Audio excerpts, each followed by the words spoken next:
तो नमस्कार। Take legal S4 channel पर मैं राजेंद्र साई एडवोकेट आप लोगों का स्वागत करता हूं।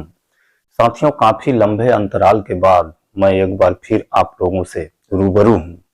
साथियों, आज मैं आप लोगों के सामने ऐसे ऐसे कुछ तथ्य पेश कर रहा हूं जिसका डर मुझे पहले से था कि ऐसा सरकार कदापि न करे, और सरकार ने वैसा ही किया क्योंकि बहुत सारे लोगों का या बहुत सारे संगठनों का ऐसी मंशा थी, उनके अनुरूप सरकार ने कार्य किया। लेकिन जो डर था, जो आशंका था, वही आशंका और वही डर आज फलीभूत हो रहा है। साथियों, आज हम सहारा निवेशकों का भुगतान संबंधी रिफंड पोर्टल के हकीकत के बारे में चर्चा करने जा रहे हैं कि आखिर इसका हकीकत क्या है।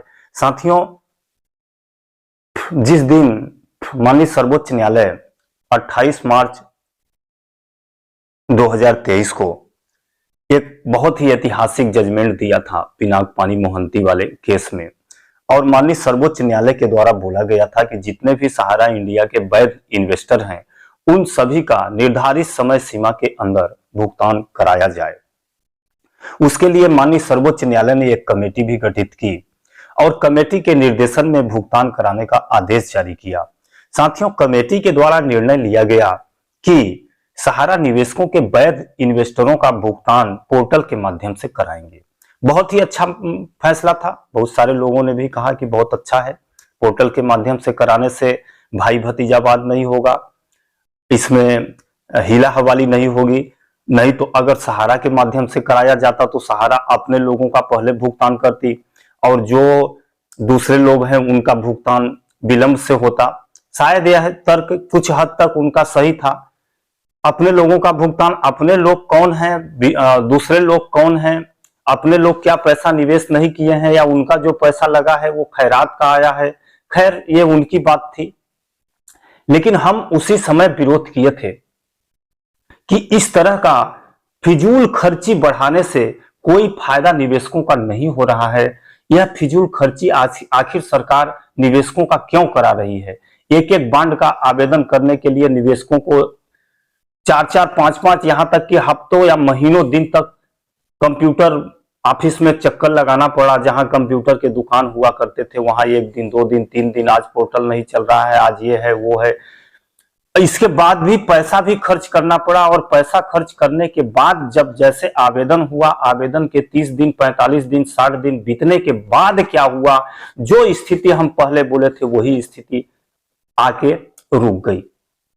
हम पहले बोले थे कि आप आवेदन सहारा के माध्यम से कराएं और सहारा वैध इन्वेस्टरों का वेरीफाई करे और सूची बना के डायरेक्ट सीआरसी को भेज दे और सीआरसी उसका भुगतान कर दे। यह फिजूल खर्ची भी बच गया होता।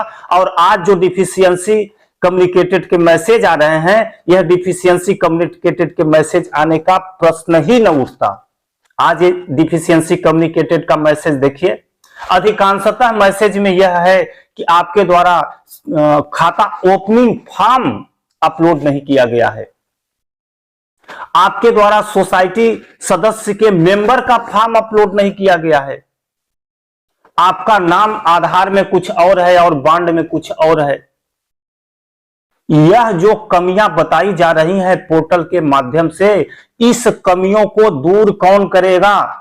मैं कमेटी के मेंबर जो महान भाव बैठे हैं, मैं कमेटी के मेंबर से पूछना चाहता हूं, अगर इस तरह की कमी पर अंकुश निवेशक का हो तो इस कमी को लगा के उनके बॉन्डों को, उनके क्लेमों को रिजेक्ट किया जाए। अन्यथा की स्थिति में विलंब कारित करने का क्या परिणाम है, क्या उद्देश्य है, समझ से परे है। खाता ओपनिंग का फॉर्म अपलोड कौन करेगा? निवेशक के पास खाता ओपनिंग का फॉर्म है, निवेशक के पास जो भी कुछ था वो तो सारा कुछ लगा दिया। अब निवेशक के पास बचा नहीं है तो कौन खाता ओपनिंग का फॉर्म अपलोड करेगा?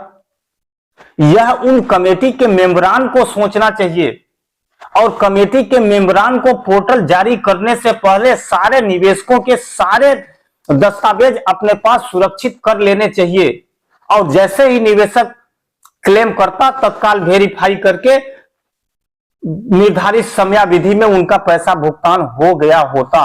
लेकिन साथियों, बड़े खेद के साथ कहना पड़ रहा है कि आज मुश्किल से सिर्फ 2 या 3% लोगों का भुगतान हो रहा है। जिनके 40-40, 50-50 बांड हैं, 40-40, 50-50 बांड में भी यही सेम चीज लिखा आ रहा है, डिफिशियंसी कम्युनिकेटेड, डिफिशियंसी कम्युनिकेटेड। आपका खाता ओपनिंग फॉर्म अपलोड नहीं है तो आपका आधार और बांड में नाम मिसमैच है। जब सारा चीज सही है तो यह चीज लिख के आ जाता है कि आप पिछले 3 साल का आईटीआर फॉर्म जमा करें या सोर्स ऑफ इनकम बताएं। तो कुल मिला के इस तरह का परपंच रचा जा रहा है। यह क्यों किया जा रहा है, किसके द्वारा किया जा रहा है, किसके सह पर किया जा रहा है, यह समझ से परे है। वैसे सही रास्ता तो यह था जैसा हम बताए थे, लेकिन कुछ संगठनों ने इसका विरोध किया।